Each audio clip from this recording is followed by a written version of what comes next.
What if the only way to find out if someone truly loved you was to pretend you had absolutely nothing? No car. No penthouse. No bank account with more zeros than a math textbook. Just a worn-out shirt, broken-down shoes, and a metal bowl sitting on hot pavement while the Lagos sun tried its absolute best to end you. Most people would never take that risk. Most people would never give up the comfort, the status, the lifestyle, even for a week, just to test whether the people around them were real. But Kelvin Chikuma wasn't most people. At 34 years old, Kelvin had quietly built the kind of life that shows up in magazine spreads and business school case studies. Private jet. Penthouse views of the Manhattan skyline, not 3. Tech investments that made Wall Street analysts write breathless reports with his name in the headline. He was tall, broad-shouldered, with the kind of jawline that looked like it had been sculpted specifically for boardroom photographs. And when he spoke, banks didn't just listen, they leaned in. By every measurable standard, Kelvin Chikuma had everything. Except, apparently, a wife. And his mother was done waiting. It started on a perfectly ordinary Sunday morning. Kelvin was deep in the details of a billion-dollar acquisition, the kind of deal that required his complete, undivided attention, when his phone lit up with a name that immediately made his stomach drop a little. Mommy Africa. He stared at it for exactly 1 second. Then he closed his eyes, exhaled slowly, and answered. His mother appeared on screen like she was hosting a press conference. She was wearing a head wrap so large and dramatic it looked structurally capable of supporting a small satellite dish. Before Kelvin could say a single word, before he could even manage a basic hello, she hit him with it. Kelvin, are you planning to marry your laptop? He blinked twice. Good morning to you too, Ma. Don't good morning me. You are 34 years old. 34 is still young. In America, she said, like America was a deeply suspicious country with terrible values. In Nigeria, your mates have 3 children and lower back pain. He bit back a smile. Ma, I'm building global investments. She leaned so far forward into the camera that her face temporarily took up the entire screen. Investment will not cook soup for you. Ma, I have chefs. The gasp that followed was so dramatic, so deeply offended, that Kelvin was genuinely concerned she might need a moment to recover. You want a chef to give me grandchildren? He nearly knocked his coffee off the desk. She adjusted her head wrap with the slow, deliberate energy of a woman who had already made up her mind about everything and was simply performing the courtesy of a conversation. Then she said the words that made every muscle in Kelvin's body tighten simultaneously. I have found a good girl. Silence. Ma. She is humble. Dangerous. She is respectful. Very dangerous. She visits me every single week. Extremely dangerous. Kelvin pressed 2 fingers to the bridge of his nose and breathed carefully. What is her name? Linda. He had heard that name once or twice in passing. Something vaguely connected to the Lagos branch office. He had never paid much attention. Ma, I've barely spoken to her. That is why I am speaking for you, she replied, with the confidence of a woman who considered this entirely reasonable. Kelvin leaned back in his leather chair and looked out at the Manhattan skyline. He had dominated boardrooms. He had negotiated deals that took teams of lawyers months to untangle. He had stared down investors who thought they could rattle him. But Nigerian mother pressure? There was no MBA program on earth that prepared you for that. After the call ended, he sat in silence for a long time. Women had dated Kelvin before. Many of them. But there was always something off. A quality to every relationship that felt less like love and more like a prolonged audition for a very exclusive financial position. Luxury dinners where the conversation kept circling back to, what do you do with your investments? Yacht trips where questions about joint accounts appeared like clockwork around day 3. He was exhausted by it. Genuinely tired in a way that had nothing to do with jet lag. Maybe his mother wasn't completely wrong. Maybe he needed to go home. Feel Lagos under his feet. Hear the chaos of it, the noise, the life. Meet someone real, someone who didn't already know who he was before he walked into the room. He picked up his phone and called his assistant. Get the jet ready. We're going to Nigeria. Of course, sir. For how long? Kelvin looked out at the skyline one more time. Then he smiled to himself. Until I find a wife. Meanwhile, in Lagos, Linda was already vibrating with energy. She stood in front of her mirror adjusting a designer wig with the focus of an athlete preparing for a championship. Kelvin is coming, she told her reflection, and she said it like a prayer she had been practicing for months. Because Linda had not been sitting idle. While Kelvin was closing deals from Manhattan, she had been putting in serious work, not at the office, but at his mother's house. Every weekend, she arrived with fresh fruit and a smile so warm it could defrost a freezer. She organized the household staff. She slipped generous bonuses to the house manager. She called his mother Auntie, with a sweetness that landed every single time. Auntie, when Kelvin marries me, I will take care of you like my own mother. His mother would nod. Linda would smile. And behind that smile, her internal calculator was running at full speed. Range Rover. A house on Banana Island. Unlimited card access. Soft life, fully. He had bought this house. He had selected every piece of furniture in it. His mother beamed from somewhere behind him. She has such good taste. He nodded slowly and said nothing. He hadn't even fully unpacked his suitcase when Linda clapped her hands together with the decisive energy of someone about to announce a business strategy. Let's go shopping. Shopping? Yes. You just came from America. You need Nigerian designer pieces. And I need a few small things. That word. He repeated it carefully. Small. Very small, she confirmed. He would hear that word again. He would not forget it. They arrived at a high-end boutique in Victoria Island, and the moment Linda walked through the door, something shifted in the atmosphere. She moved through the store with the focus and speed of someone executing a mission. Dresses, shoes, bags, perfumes, sunglasses that probably cost more than a semester of college, they were all accumulating on the counter at an impressive rate. Kelvin stood near the entrance, hands in his pockets, observing quietly. Linda emerged from the dressing room in a floor-length gown that sparkled under the store lighting. How do I look? Expensive, Kelvin said. She gasped happily. I know. Two attendants behind the counter were quietly sweating. One leaned toward the other and murmured, Is she opening a second location? Kelvin heard it. He almost laughed. When the bill arrived, it read like a short novel. Linda rested her hand on his arm with a smile that had clearly been practiced. You don't mind, right? Of course not, he said pleasantly. His internal calculator, however, was very much minding. Outside, Linda stopped walking. Her eyes had locked onto a white Range Rover parked across the street with the intensity of someone receiving a vision. Kelvin. He already didn't love the tone. I've always loved that car. Silence. She turned slowly. It would look incredible in your compound. Kelvin looked up briefly, as if consulting the sky for guidance. You just bought half a boutique. That was clothing, she said patiently. A car is transportation. Clothes are appearance. They are completely different categories. The logic was genuinely impressive. It was also genuinely terrifying. 30 minutes later, the dealership was throwing a quiet internal celebration. Linda was the proud new owner of a white Range Rover with red interior, screaming with the kind of joy that suggested she had just won an international competition. His mother stood nearby looking luminous. See blessing, she said proudly. Kelvin nodded once. Blessing or billing? That night, under the chandelier light of the living room, Linda positioned herself closer to him than the furniture arrangement technically required. Her voice dropped to something she clearly believed was subtle. Kelvin, there is something small I want to discuss. There it was again. That word. You know, she began, it can feel a little embarrassing to have to ask permission every time I need to spend something. He folded his arms loosely. Go on. So maybe I should just have access to your account. She smiled wider. To manage things properly. As your future wife. The room got quiet. Kelvin tilted his head. Future wife. He let that sit in the air for a moment. I haven't proposed. She laughed with just a hint of nervousness underneath it. I mean, everyone already knows. Everyone, he repeated.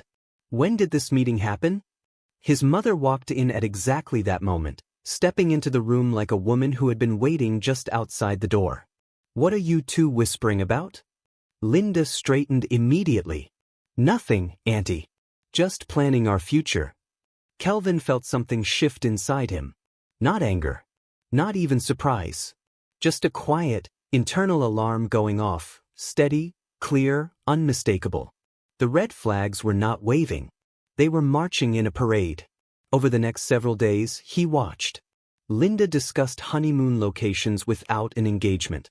She mapped out joint property ownership without a proposal. At a social event, she introduced herself to a room full of strangers as Mrs. Chikuma. Kelvin was standing right there. He smiled and said nothing. Then came the evening that ended the experiment's first phase. He was walking through the hallway when he heard her voice, low and certain, on the phone in a room nearby. "Once I get account access, I won't stay long. As soon as the transfer clears, I'm gone." Kelvin stood completely still. His face didn't change. His voice didn't come out. He simply stood in the quiet of that hallway and let the information land where it needed to land. Then he walked to his study, sat down in the leather chair, and removed his watch slowly. His mother found him there not long after. She looked at his face and didn't ask unnecessary questions. "You look troubled, Ma." He looked at her carefully. What if someone is pretending to be something they're not? She studied him. "Are you talking about Linda?" He didn't confirm or deny. "I need to run a test." Her eyes went wide. "A test? I want to see who loves Kelvin without Kelvin." He paused. "I want to disappear." His mother stared at him for a long moment, like he had suggested something that might have required more medication. Then, slowly, a mischievous smile spread across her face, the kind that told him this particular quality of chaos was absolutely hereditary. "You want to go undercover?" "Yes." She clapped her hands together softly, once. "Now this," she said, "will be very interesting." 2 days later, Lagos woke up to the news that Kelvin had returned to America for urgent business. Linda pouted dramatically. "My poor baby works too hard."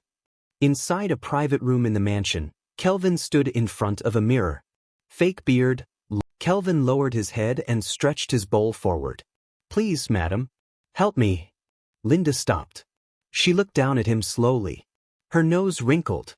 "You again." She had seen him earlier in the week at a different spot. She remembered him. And apparently she had not improved her feelings on the matter. "Don't block my path," she said sharply. "My billionaire boyfriend from America would not appreciate this." Kelvin absorbed the words with remarkable stillness. He resisted every instinct in his body that wanted to remove the beard right then and say, "Surprise." Vanessa laughed loudly. "Look at him staring. Maybe he's a fan." Linda scoffed. "This type? He needs soap and a plan." Then she kicked his metal bowl. Coins scattered across the pavement.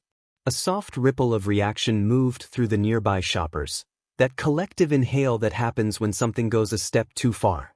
Kelvin felt heat rise in his chest. He held it. Steady. Then her hand connected with his cheek. He sat completely still. His jaw tightened. He absorbed it. And he watched. Because that's when Kem stepped forward. Her face had changed. The casual expression was gone, replaced by something quiet and urgent. She crouched down beside him, actually crouched, knees bent, at his level, and said softly, "I'm so sorry about that." She reached into her purse and placed money carefully into the scattered bowl. Her voice was low, without performance. No audience, no announcement. Vanessa rolled her eyes audibly. "Oh please. Not the good girl routine again." Linda folded her arms. "What, you want a medal for that?" Kem stood back up slowly and looked at them both. "I'm just being human." Kelvin felt something unlock inside his chest that he hadn't realized was locked. Human. Such a small word. Such a surprisingly rare quality. That evening, Kelvin sat in the modest apartment his team had quietly arranged for him across town. He removed the fake beard and looked at his face in the mirror. There was a faint mark on his cheek where Linda's hand had landed. He touched it lightly. Then he thought about the way Kem had crouched down to his level. The way she had spoken. The absence of performance in it. He thought about her eyes. Interesting, he told himself. The next afternoon, he returned to his spot on the pavement. He had barely settled when soft footsteps stopped in front of him. He looked up. Alone. Holding a small takeout container and a bottle of water. I felt bad about yesterday, she said simply. She crouched again. There it was, that same instinct. You shouldn't have to sit out here all day in this heat. He almost said, "Ma'am, I own climate-controlled office buildings in 3 cities. Instead, he nodded humbly. She handed him the food. Their fingers overlapped for half a second. Something small and electric moved through him. He looked down quickly, maintaining character. You have kind eyes, she said, studying him like she was reading something. Kelvin almost forgot to breathe correctly. Kind eyes. No one had ever said that to him. Powerful is intimidating, frequently. Strategic. Accomplished. Impressive. But kind? That word had never found its way into anyone's description of him. He liked it more than he expected to. Over the days that followed, Kem kept coming back. Water. Food. Conversation. She teased him once, lightly. At this rate, I'm going to have to start charging rent for this spot. He played along without thinking. If I pay rent, do I at least get air conditioning? She laughed, and it was the kind of laugh that hadn't been prepared for an audience. Unguarded, warm, completely free. Linda's laugh, when he thought back on it, always arrived on cue, perfectly timed, like a sound effect. This was different. This felt like something that just happened because she was actually happy in that moment. But one problem kept surfacing in his mind at night when the apartment was quiet. She was Linda's friend. What if this was part of something? What if the kindness was calculated too, just at a higher level of sophistication? He turned it over every night. And every day she came back, without an audience, without any obvious angle, without anything to gain from a man who appeared to have nothing. He couldn't reconcile it with strategy. He tried. He kept failing. One afternoon, Kelvin cleared his throat and tested a new direction. I need help, he said carefully. She tilted her head.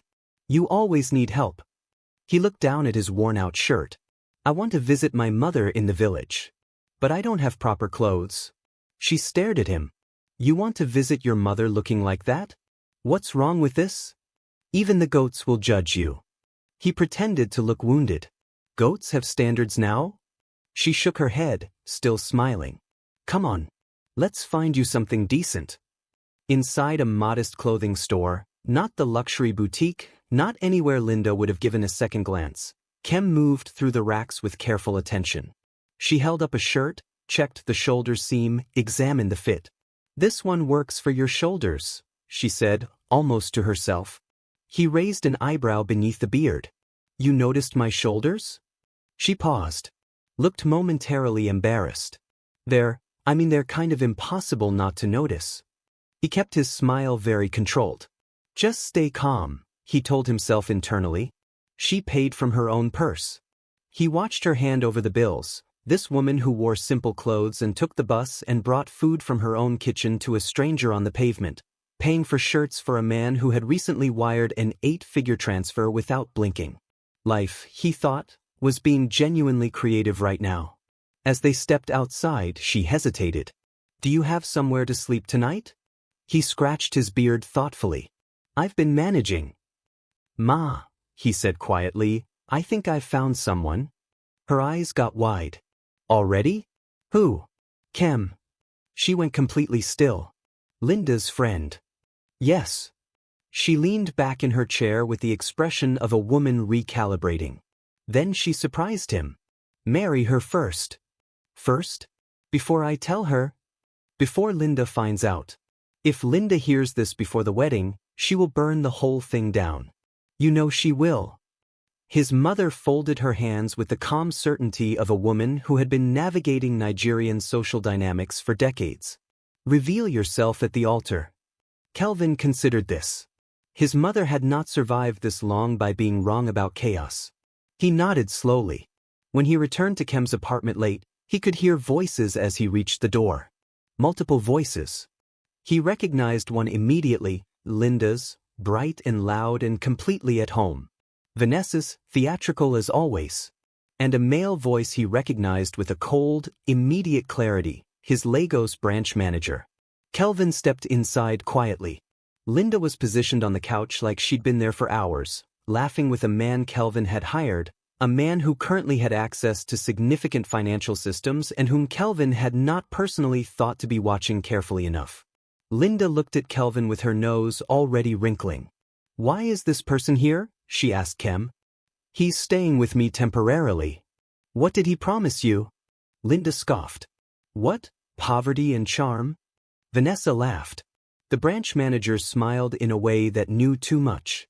Kelvin moved to a corner of the room and went quiet. He listened. And over the next 20 minutes, he heard it all. The outline of a financial scheme involving his accounts, the plan to divert funds, the timeline. Delivered with the casual confidence of people who were absolutely certain no one in the room could do anything about it. His expression didn't change. But behind the beard, Kelvin Chikuma had already started making calls in his mind. The next day, he asked Kem if she would have dinner with him. She looked at him like he had suggested a vacation to Mars. "With what money?" He placed a hand on his chest. "I have personality. Personality cannot buy coconut water." "Trust me," he said quietly. She went. They went to the beach, simple, open, free. Waves coming in. The late afternoon sun turning everything gold and orange. The light landed on her skin in a way that seemed specifically designed to make him temporarily forget how to think in complete sentences. He felt his heartbeat doing things that were not on the schedule. This was not strategy. This was not analysis. This was not a boardroom, not a negotiation, not a calculated move. This was something real happening to him, faster than he had prepared for. He swallowed. Reached into his pocket, pulled out a ring, small, simple, not flashy, meaningful in the way that things are meaningful when they've been chosen rather than selected by committee. He held it out. Kem looked at him like he had just announced he was going to swim to London. "You're serious right now?" "Yes." "You don't have stable income." "No," he said quietly. "But I've noticed that you've never once asked me for money." That landed. She went still. "I've been watching you since the first day," he continued. "You don't perform kindness. You don't calculate it. You just do it. And I need—" He stopped. Looked at her directly. "I need someone who can see me. Not the version of me that impresses people. Just me." She looked at his eyes for a long time. Steady eyes. Honest eyes. Eyes that had been kind even behind the beard. Slowly she nodded. "That Kelvin." He looked across the crowd until he found the branch manager standing near Linda, visibly calculating his next move. "And I believe there are some financial arrangements we need to discuss." He nodded once. Security moved efficiently. The branch manager looked like a man who had just realized that the building he thought was empty had been occupied the entire time. Linda stepped forward slowly. This isn't." "You were right about one thing," Kelvin said calmly. She brightened slightly, reflexively. "I did come here today to take someone away." He turned, reached for Kem's hand, and looked at her with an expression that had no performance in it whatsoever. "My wife."